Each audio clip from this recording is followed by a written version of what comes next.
There are also many useful matrices built in MATLAB. So if you want to have a matrix consisting of zeros, you can use the command zeros. Zeros of 3 will give us a 3 times 3 matrix consisting out of zeros.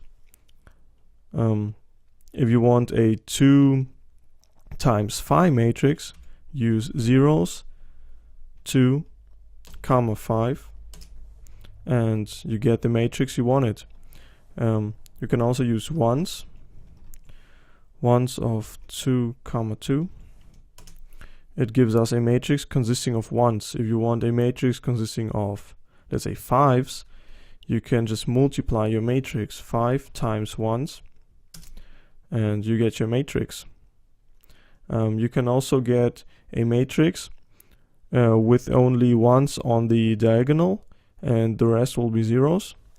You use the command I of 2, and we are going to get the I matrix.